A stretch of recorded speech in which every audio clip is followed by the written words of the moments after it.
test, 1, 2.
Happy Sabbath, everyone, and happy 4th of July. It's Independence Day 2026. It's so nice to have you here. Thank you for coming to church. I know you have plenty of options on a Saturday morning, especially on a holiday Saturday morning, and you're here today, and we appreciate it, and we hope to have a rewarding experience at church today.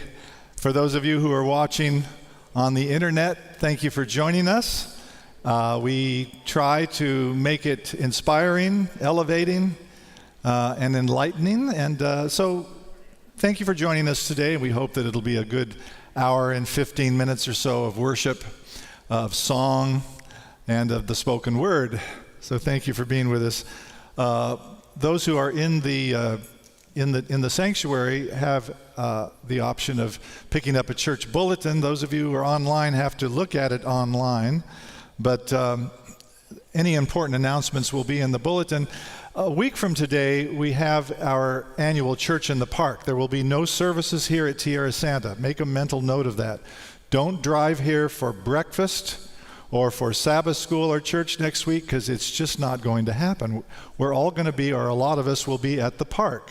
Kate Sessions Park in La Jolla. You have an announcement in the bulletin, a little flyer that tells you about it. And if you Google Kate Sessions Park, if you've never been there, you can easily find your way there. When you enter on the one road that enters Kate Sessions Park, you just stay on that road all the way to the end.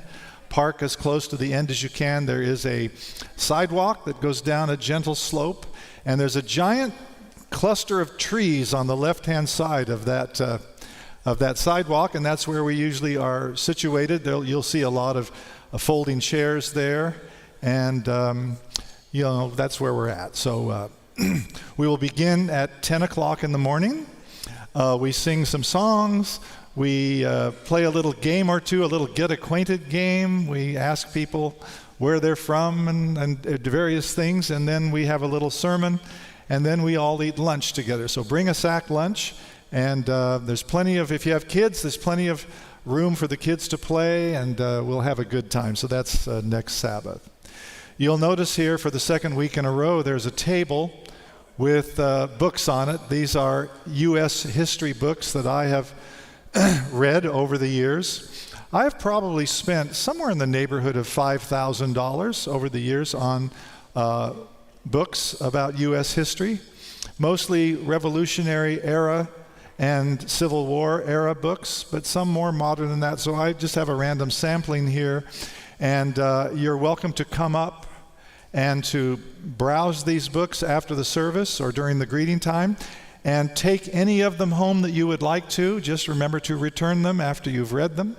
And that's why I have them here, because I think during the 250th anniversary of our country, we ought to be reading U.S. history a little bit more. So that's available to you all. Before our praise team leads us in singing, we want to greet one another, say hello to someone, and then let's sing this morning.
morning, everyone.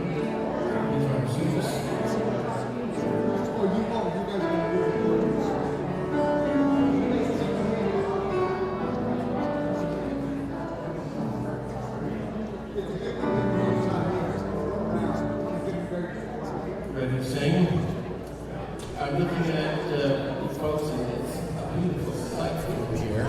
I see the patriotic colors of red, white, and pink. Where's Ron? And blue. Well, you might say pink is a faded red. That's okay. But it's good to all share the same spirit. And actually, Pastor Gary, this is a time when we should sing happy birthday to the country. It happens on a Sabbath day. So we will do that with our songs, and Pastor Gary requested we do the same songs from last week, and we're going to do God Bless America, America the Beautiful, and then we will end with God is so good, and for God so loved the world. When you think about God's goodness, we worship God, not country. We are honoring God, not country, but we honor God because of our country. And I'm so glad I'm in this country and not any other place, but it's God that is the focus of our worship today, and He definitely is good in many, many ways. The best way He is good is because He saved us. He gave us true freedom. And so you'll find that one line in the last song we're singing, to die on Calvary's tree from sin to set me free. There you go. So let's all sing together.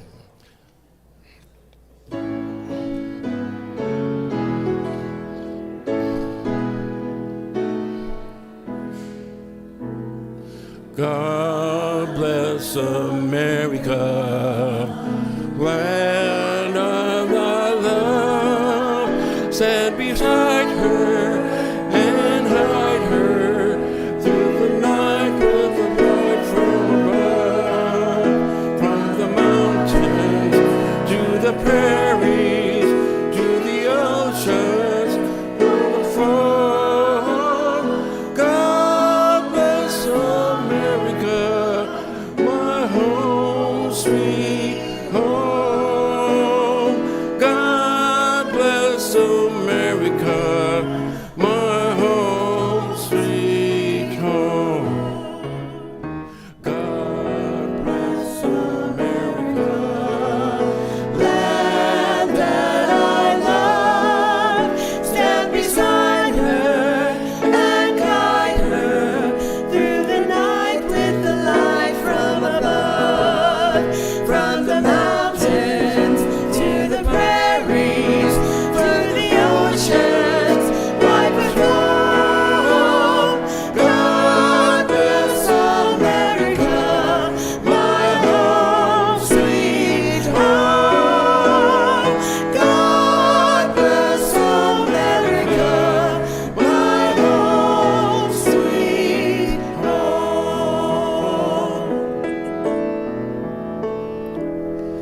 Oh, beautiful, for spacious skies, for amber waves of gray, for purple mountain majesties above the fruited plain. America, America, God shed His grace on thee.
so good.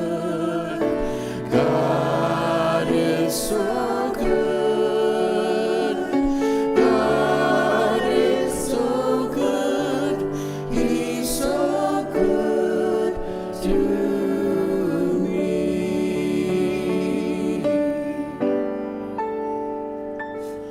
For God so loved the world, He gave His only Son to die on Calvary's tree, from sin to set me free. Someday He's coming back. What glory that will be! Wonderful His love to me.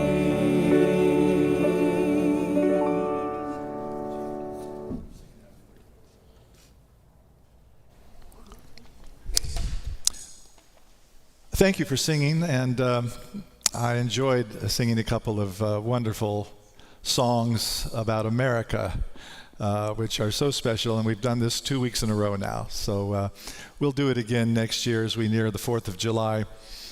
When somebody in our congregation celebrates a birthday in their 90s, we always want to sing to them, even if their birthday is not on Sabbath. And this past week, Marilyn Emery celebrated her 96th birthday. She's on the back row. Marilyn. And so, let's sing happy birthday to Marilyn.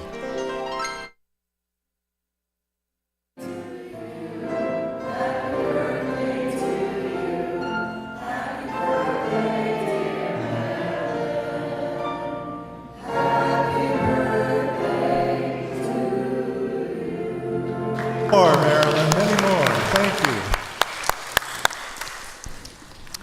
Marilyn's granddaughter Jade is with us, and her daughter-in-law. It's just wonderful. Time we can have the family here. We just always love it. And Marilyn's son Jay Emery sings for us 3-4 times a year, and we always enjoy his beautiful solo voice.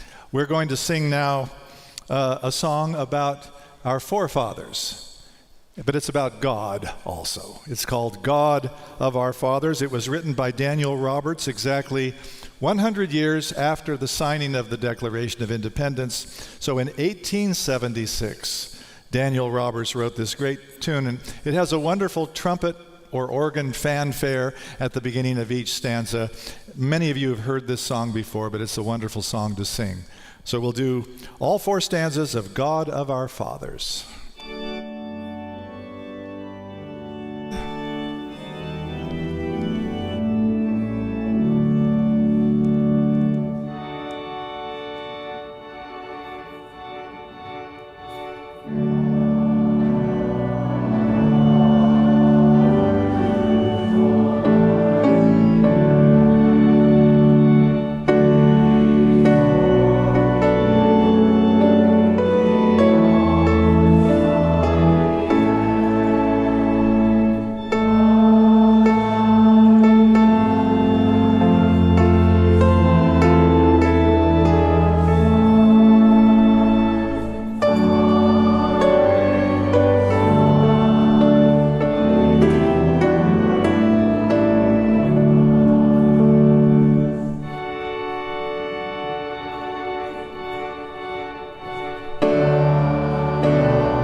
Congregation, please stay standing for our opening prayer.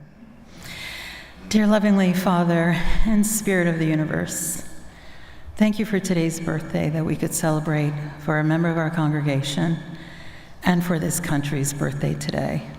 And we know that we are a very young country compared to so many other countries around the world. I ask that we have humility and appreciation for all that we have, count our blessings, give those who don't have, and help us use the talents and whatever way we can to help those, to support them, to uplift them, to raise them.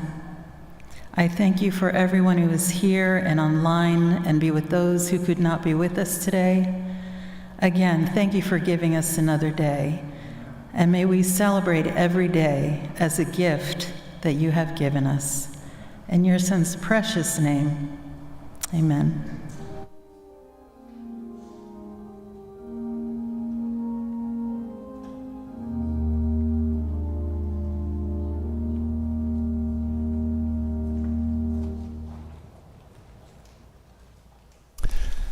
Thank you, Isis. Beautiful prayer.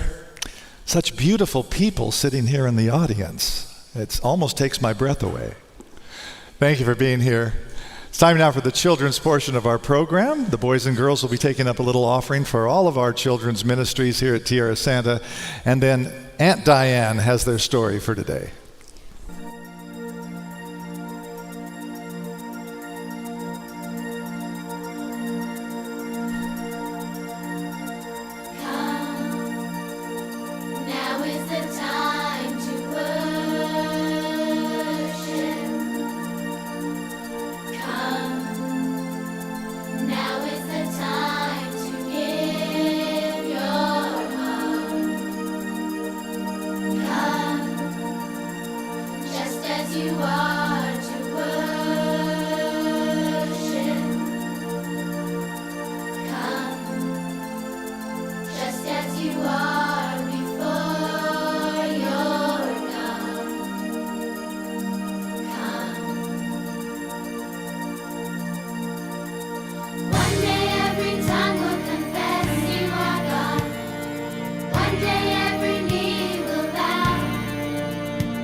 You did it, and you did it well. Good job.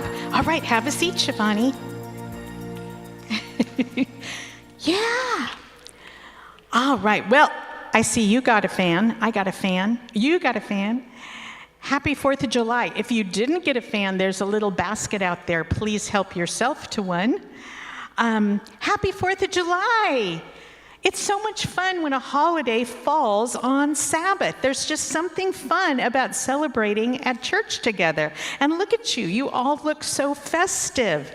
And it's so much fun because even these old people out here, they all got festive. And I see all sorts of red, white, and blue. So it is so much fun to celebrate. Hey, welcome. Thank you, guys. Come on up.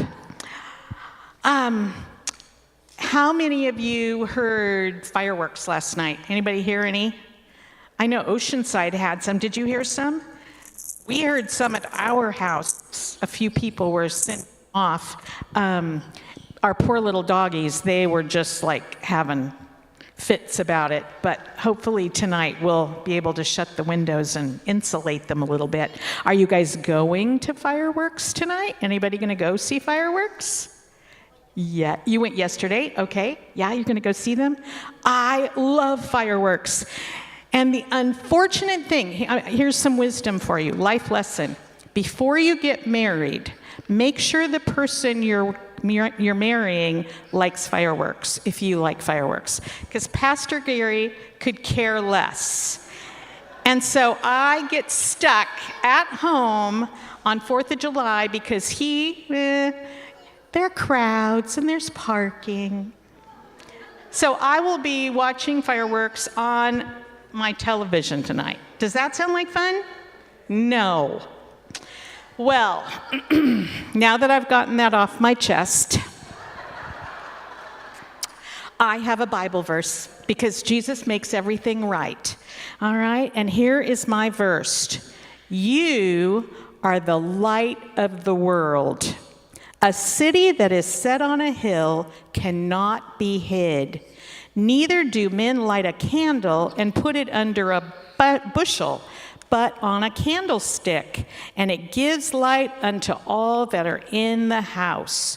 Let your light shine before men, that they may see your good works and glorify your Father which is in heaven. Well, 4th of July is all about lights and about shining. And I think shining for Jesus is the best way to shine. Now, I had a very cool experiment. You know I love doing experiments for you. And I had such a cool one, and I have actually done it at my house 5 times this week. One of those times, it worked. 2 of the times, it sort of worked. 3 of the times, it was a dud. So I'm going to show you a video of how I wanted to show you how we should shine for Jesus. So are you ready to watch with me? I know it's not going to be exciting, and I know I'm not going to burn the church down like I would have if I'd done it for you, but turn around and watch. This is an egg, and they've put a sparkler in it, and they lit the sparkler, and look what happens when it gets in the egg. What does the egg do? It shines, it lights up. And to me, that's such a lovely example of what happens when we get excited about Jesus. We shine just like that egg does. And then just when you think that sparkler is going to go out, it goes right on through and comes out the other side. And one time I did it at home, and it did just what it was supposed to, and it was super cool. Now, obviously, those people do not live in California, because would we light a sparkler in the middle of the grass? Oh my goodness, no. I cannot believe it. In fact, one of the reasons I was a little worried about doing this for you is because sparklers really aren't legal in California, and I figured somebody would rat me out. So I'm sorry you had to just watch it up there, but it's very cool. And it works most of the time because, or some of the times, because even though a sparkler is really super strong with that fire going on it, an egg is super strong. And even when it gets in the wet part, that egg is strong enough to hold it together. And my problem when it didn't work was not with the egg, it was that my sparkler would go out. Well, so I want you to remember to shine for Jesus. Shine. As you're watching the fireworks tonight, think that's what I'm going to do for Jesus. I am going to sparkle like that. But I also learned another very cool thing today. We live in a state that has the biggest trees, the tallest trees in the whole world. Do you guys know what those trees are? Not palm trees, though. Those are pretty tall.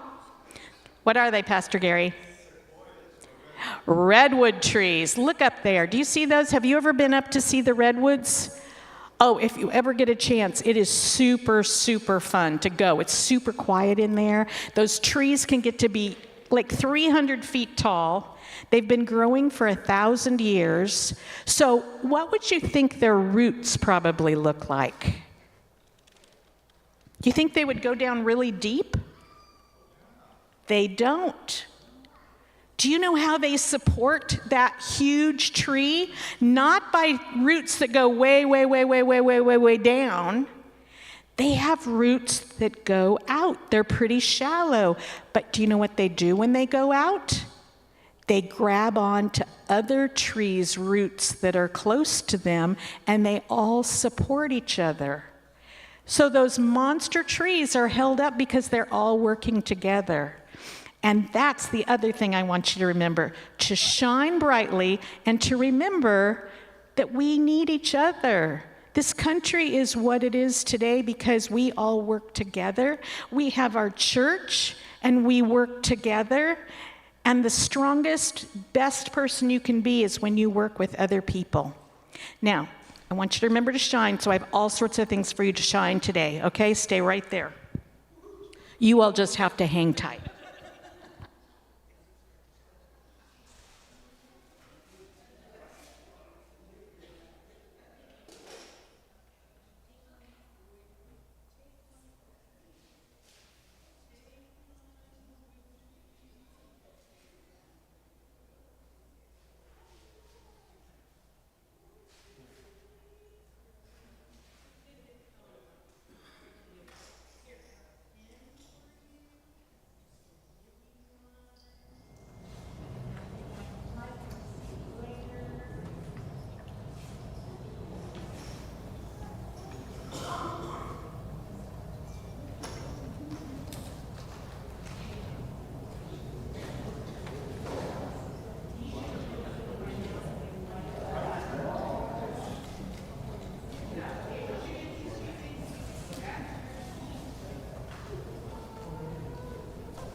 Good morning, happy Sabbath, Shabbat Shalom.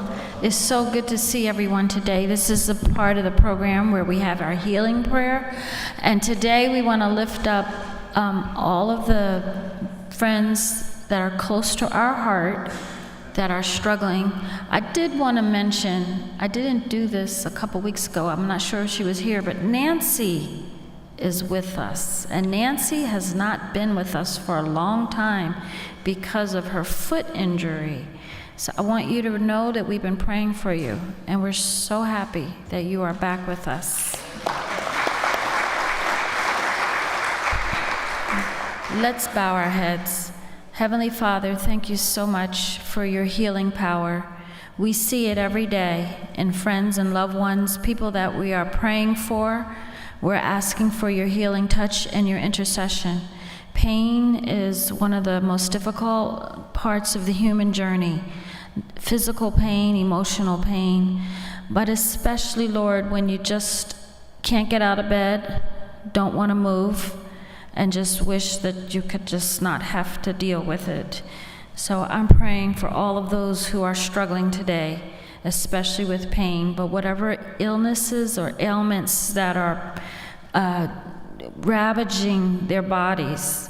The list is on, and we have names here listed today. We have names that come to the Monday night prayer group.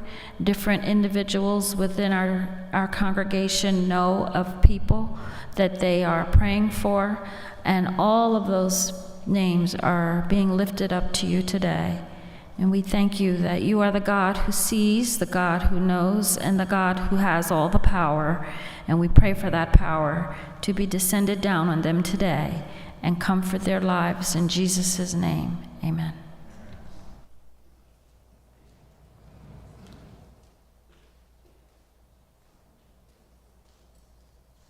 Thank you, Kelly.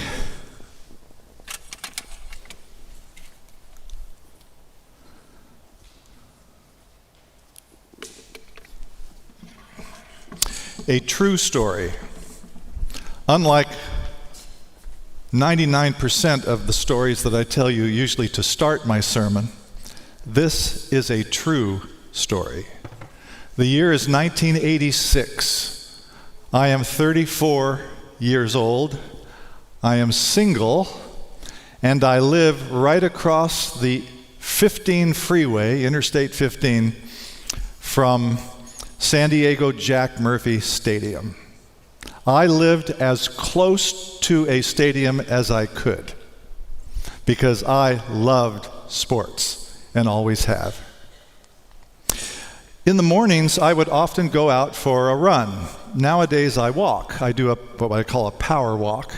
I don't enjoy running as much in my 70s as I did in my 30s. And I would run underneath the freeway. There was no fence at that time to keep me from doing this.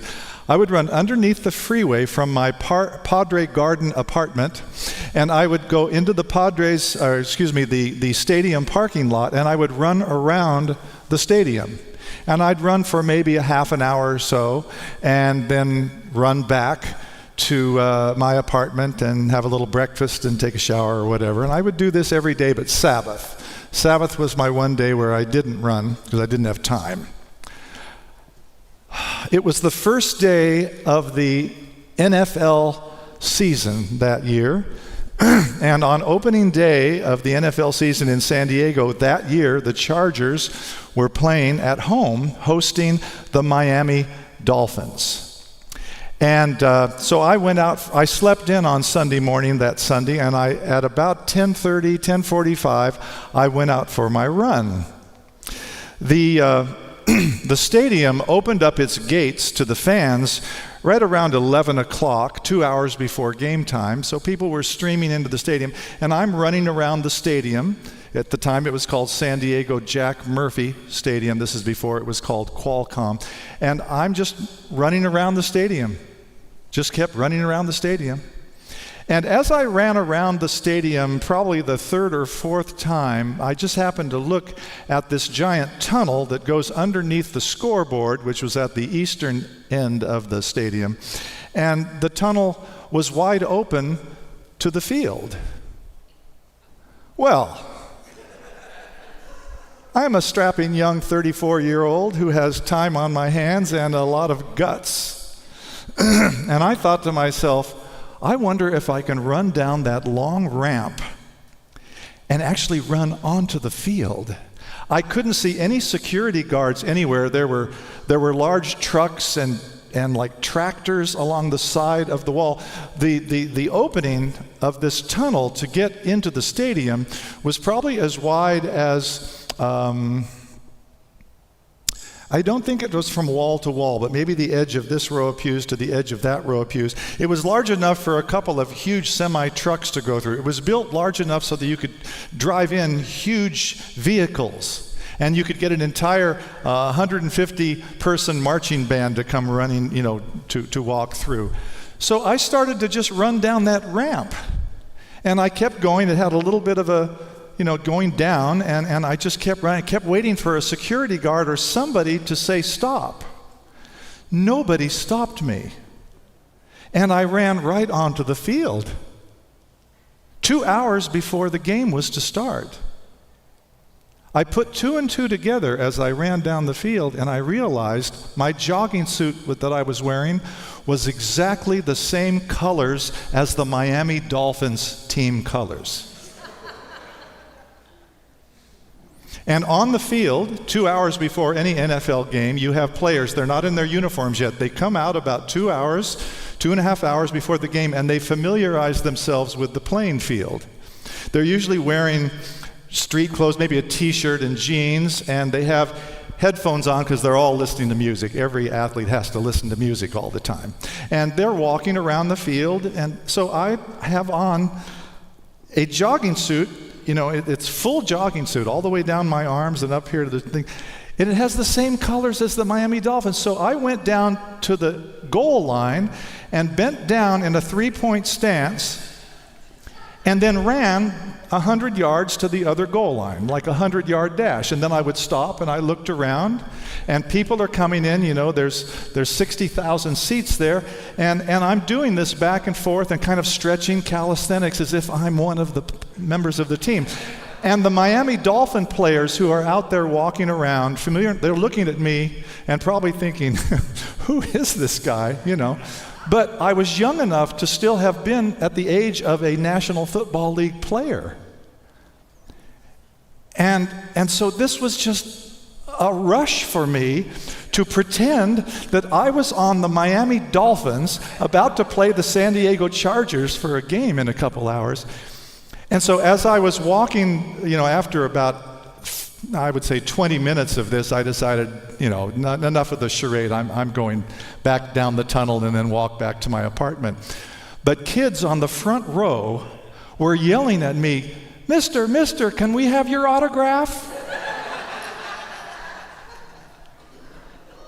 It was just so tempting to go over there and sign my autograph on their program that they had, or if one of them brought a football in to sign that. It was so tempting to do that, but I didn't do it. It was the most exhilarating, it was a physical experience. I'm running and I'm exercising and I'm pretending that I'm a professional football player, and it was just so much fun, and I felt so free and joyous that day. What a country, I thought, that I can do this. I can actually go right onto a playing surface of a major, beautiful stadium and do that. And I wanted to begin my sermon today just by telling you how much I appreciated just the freedom to do that. I mean, you can't do that everywhere, and today, of course, I'm sure every major sports venue has high security that would never allow somebody to just run onto the playing field. There was just no way, but I was able to pull it off. I've chosen as my text for this morning the same text that I used last week. It's from Deuteronomy chapter 32 and verse 7. And this is what Moses wrote. If your father or mother or elders can't, remember the days of old. Looking at the wrong sheet. Remember the days of old. Consider the generations long past. Ask your father, and he will tell you, your elders, and they will explain it to you. If your father or mother or elders can't explain the basics of United States history, the very bare bones basics, if they can't tell you that, if they don't know, then something is wrong.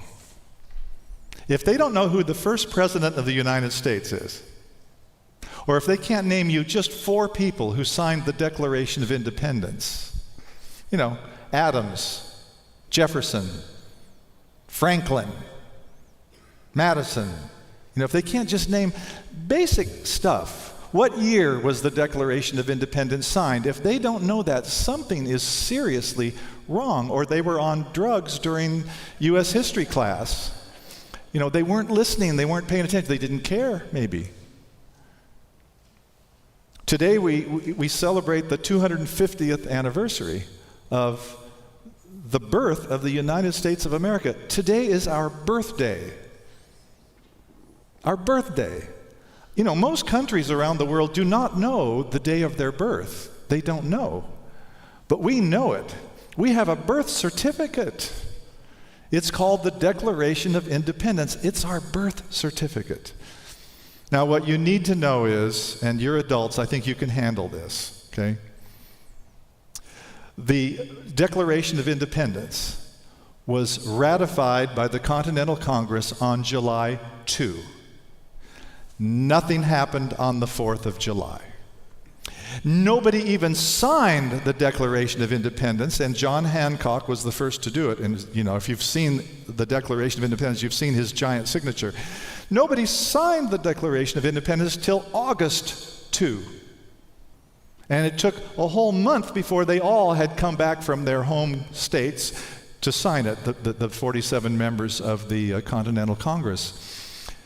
The 4th of July shouldn't be celebrated, rightly so, but one of the founders, one of the signers of the Declaration of Independence later wrote that on July 4th is when people started to sign it, which is not true. And ever since then, the 4th of July has been celebrated as the day of our birth, the day of the signing of the Declaration of Independence, or at least the ratification of it. So, don't let that throw you off. The 4th is still important. You know, members of the Continental Congress were still there working on the 4th of July. And one of the reasons the 4th of July has become cemented in our history as the most important date, our birth date, is because exactly to the day 50 years later, two of the most important people who signed the Declaration, our second and third presidents, John Adams and Thomas Jefferson, they each died on the 4th of July, exactly 50 years later, 1826. And they died within 4 hours of each other. And everybody in the country, when they heard that, they said, God is with us. This is a sign. This is a wonderful sign that these great people lived to that ripe old age, and then they died on the 4th of July. The Declaration of Independence is a fascinating document. It's a long document. If you haven't read the whole thing, it's a lot longer than you think, but I want to show you how it starts. All right? This is how it begins. When in the course of human events, it becomes necessary for one people to dissolve the political bands which have connected them with another, England, and to assume among the powers of the earth the separate and equal station to which the laws of nature and of nature's God entitle them, a decent respect to the opinions of mankind requires that they should declare the causes which impel them to the separation. Why are you separating? So Thomas Jefferson, as he's writing this out, he's wanting to give the reasons, but he begins by not giving a reason. He begins like this: we hold these truths to be self-evident, that all men are created equal, that they are endowed by their Creator with certain unalienable rights, that among these are life, liberty, and the pursuit of happiness. These words are known around the world in every country, even if people disagree with them. These words are sacred. This is sacred Scripture. If there is such a thing as American Scripture, this is part of it. This is Genesis 1:1. In the beginning, God created the heavens and the earth. We hold these truths to be self-evident, that all men are created equal. I know, none of those people actually believed that. But that was their ideal. And Abraham Lincoln came along 87 years later, And he said, 70 years ago, our forefathers brought forth on this continent a new nation, conceived in liberty and dedicated to the proposition that all men are created equal. That's how Lincoln understood that. They were dedicated to the proposition. Someday we would actually live like we believed it. But at the time that the founders wrote that, none of them believed it. Don't let that throw you off. Nobody's perfect. People have flaws. You used to believe things, especially you 96-year-old people. You used to believe things in your 20s that you're probably a little bit ashamed of today, and certainly that you don't believe today. And maybe some of those had serious flaws in them. These founding brothers spent many weeks fine-tuning the Declaration of Independence. They looked at Jefferson's words and they said, we don't like that word there. Jefferson had written inalienable instead of unalienable, and they argued for 3 days whether it should be inalienable or unalienable. Madness. But, they wanted to get it just perfect. This is going to be historic. They knew this is going to be historic if we can pull this off. And so they argued and they fine-tuned it, and they took out the one clause that Jefferson had as he's blaming the King of England point by point for all of these abuses. And he says the King of England has engaged in the slave trade and brought millions of people to these shores.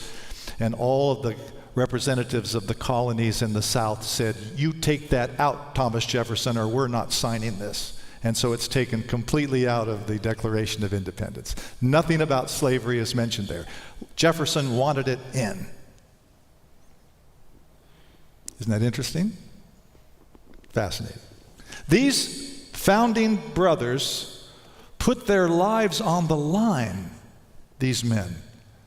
They knew when they signed the Declaration of Independence, they knew that they were criminals at that point and could be shot and killed by the English army. They were rebels at that point. They put their lives on the line. In fact, the last lines of the Declaration are, we pledge our lives, our fortunes, and our sacred honor. And honor was a big thing. The Declaration of Independence, our birthright, would not have gotten off the ground if the Revolutionary Army under George Washington had not defeated the British. Today we would be singing, instead of God Bless America, today, if the Revolutionary Army had not won that war against incredible odds, we would be singing God Save the King, King Charles, God Save the King. And we would be pledging allegiance to the British Crown today. Which brings us to the truth about history. Nothing ever had to happen the way it happened. History could have gone off in any number of directions, just like our own lives, actions have consequences. In 1972, I was a communications major at Pacific Union College, this little Adventist college up in the Napa Valley. Communications major. I wanted to work in the sports field, of course, in either radio, television, or print journalism, a newspaper. I wanted to work in sports. And I was on the fast track to that job because I worked for a radio station up at PUC, KANG it was called. ANG standing for Angwin, the little town it's in. And I had a press pass to every sporting event in the Bay Area, the 49ers and the Raiders and the Giants and the A's and the Warriors. I mean, I could go to any game I wanted to. Some of you have heard this story before. This is why I finished with a D- average after 2 years of college.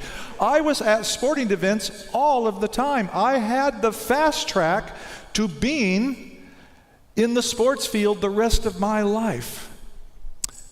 But I was weak psychologically. And my best friend at PUC at the time was my roommate, and he said, we're transferring down to La Sierra because they have a better physical education department there. He was a PE major. He said, you want to go down to La Sierra? And I said, sure. And the rest is history. I'm still in the communications field. But I changed my major to religion and became a pastor, and so I'm not the announcer for the San Diego Padres today, which by all rights I ought to be. And so you see, actions have consequences, and you can think of any little point in your life, if you had taken a different step, if you'd gone a different place, it would have changed everything for you. This is what happened with our founders, these magnificent young men. A lot of different things have shaped us in our lives. So many things have shaped who you are today and who I am. People we've never met, who lived long before us, have made us what we are. Those who compose the music that you love, think about it. Think of what music you love. You didn't know those people. None of them. Especially if you love classical music, they lived 400 years ago. The painters who painted those magnificent paintings that you love. The poets who wrote the great poetry that you love. In my Sabbath school class today, I read Emma Lazarus' wonderful poem and Walt Whitman's poem, "Oh Captain, My Captain." And we didn't meet these, but they shape us. We don't realize it, but we walk around, all of us, every day, and we're quoting Shakespeare. We're talking like Shakespeare, and we don't even know it. We don't even know it. We're using phrases that Shakespeare put down on paper. And we think this is our way of speaking. It's not our way of speaking. It was given to us by somebody else. The laws that we live by, the freedoms that we enjoy, the institutions we take for granted are all the work of others who went before us. And to be ungrateful is a terrible thing, to be ungrateful for these people. Those who signed their names to the Declaration of Independence that fateful summer of 1776, they weren't superhuman people. Every single one of them had flaws. Very few of them liked each other. They couldn't stand each other. None of them had had any prior experience in a revolution or in nation building. They didn't know what they were doing, but they were idealistic and they were young. And we see their faces in those old portraits and we think of them as these old senior statesmen. No, not at all. George Washington was 43 when he took command of the Revolutionary Army, and he was the oldest of the whole group, 43. Thomas Jefferson was 33 when he wrote the Declaration of Independence. John Adams was 40. Benjamin Rush, one of the really interesting people who signed the Declaration, was 30 years of age when he signed it. They were young people. They were feeling their way through this whole thing. They were improvising, trying to figure out what's going to work. This new nation that they created had no money, no navy. There wasn't a bank in the entire country in 1776. In 1776, the entire country of the United States had 2,500,000 people in it, 500,000 of whom were in slavery. The great portraits that these men sat for, that seemed to have such classical dignity when you look at the portraits. They were painted by John Trumbull, Gilbert Stuart, Charles Willson Peale, and John Singleton Copley. This is Paul Revere. Look at him. Paul Revere, who had a night ride into town and said, "The British are coming, the British are coming." These incredible men. John Adams, he looks like an old... It starts with an F, but I just can't say it in a sermon. But he looks like an old guy. He was just a kid when he signed the Declaration of Independence. The portraits have such dignity. They're almost mythically heroic. Alexander Hamilton. But this is exactly how they posed for these portraits. And that's how they wanted to look. That's how they wanted to look. You want to know why? Because they knew that we would be looking at them. 250 years, they knew in their mind's eye, 250 years from now, people are going to be looking at us. All the members of the revolutionary generation developed a keen sense of their historical importance.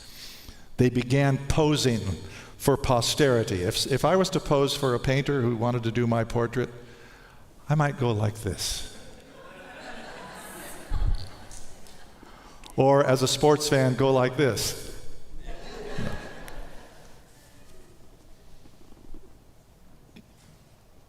They wrote letters, thousands of letters, and diaries. They kept diaries, some of them for 60, 70 years, knowing that we would read their diaries. And if they sometimes looked like marble statues, that's how they wanted to look. In a very real sense, we are complicitous in their achievement, since we are the audience for which they were performing.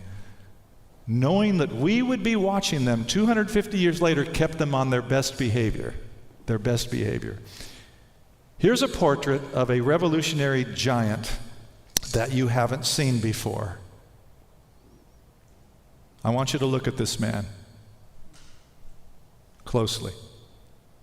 His name is Yarrow Mammoet. Mammoet's portrait was painted by the great Charles Willson Peale, and he was perhaps the greatest of the Revolutionary era painters. Mammoet was born in 1736, 40 years before the signing of the Declaration, in West Africa. When he was 16 years old, during the Atlantic slave trade, he was captured.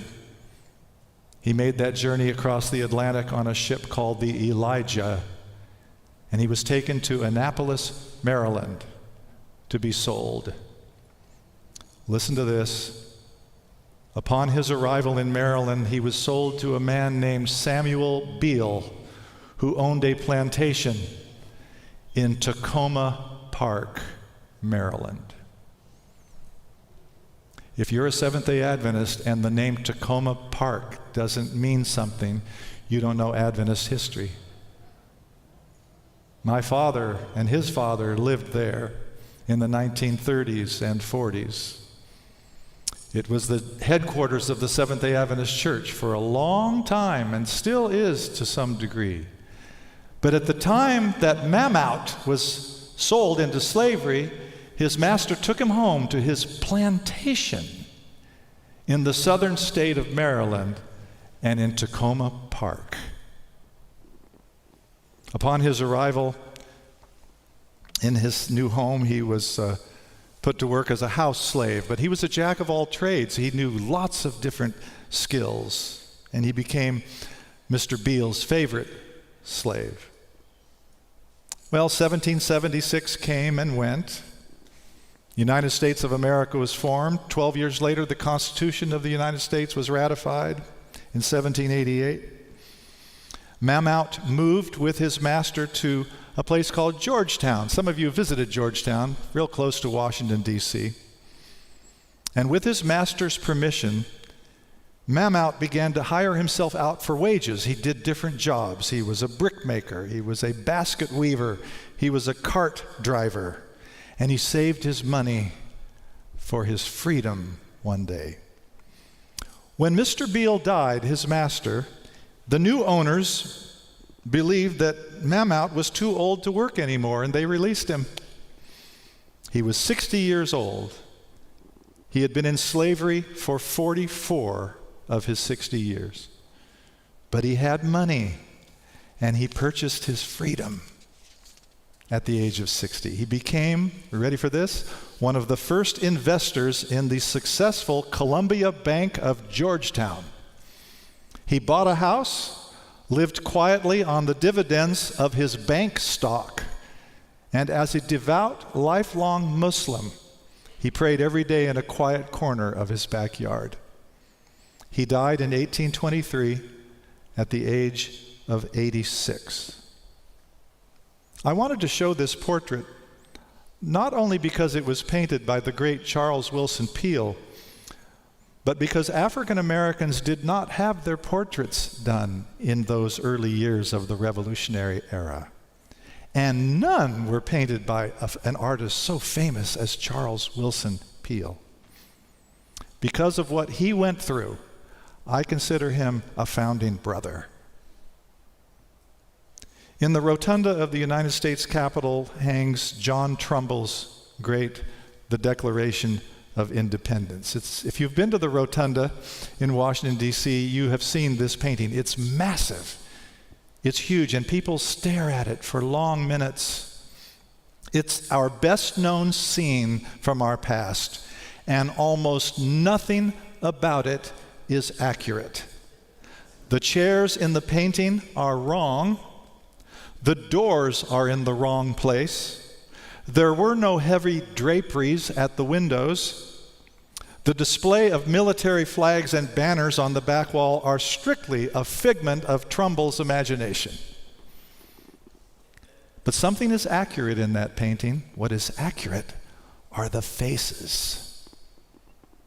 Each and every one of the 47 men in that painting is an identifiable individual, and thus an accountable individual. We know what they look like. We know who they were, and that's what Trumbull wanted to show us. He wanted us to know them and not forget them. And that's because in some mystical way, they are us. The Founding Brothers are us. We have to know who we were if we're to know who we are, and if we're to know where we're headed. And if we don't value our forebears and what they did for us, then we're not going to take it seriously, and it could slip away. It could slip away. If you've inherited some great work of art that's worth a fortune, and you don't know that it's worth a fortune, you don't even know that it's a great work of art and you aren't interested in it, you're going to lose it. After the Revolutionary War was over, Abigail Adams, John Adams' wife, she went to London to be with her husband, who was our first ambassador, or what they called minister, to the court of St. James, where King George reigned. Their son, John Quincy Adams, was back home in Massachusetts after touring England and France with his father. He was preparing for Harvard University. While in London, Abigail received a letter from her sister saying that John Quincy, young John Quincy, was indeed an impressive young man, and people were really amazed that he knew French so well.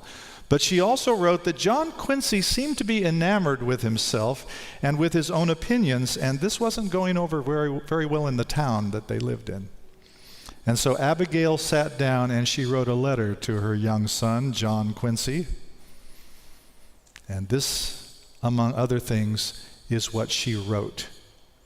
If you are conscious to yourself that you possess more knowledge upon some subjects than others of your standing, reflect that you have had greater opportunities of seeing the world and obtaining knowledge of mankind than any of your contemporaries. That you have never wanted for a book, but it has been supplied to you. That your whole time has been spent in the company of men of literature and science. How unpardonable would it have been in you to have turned out a blockhead?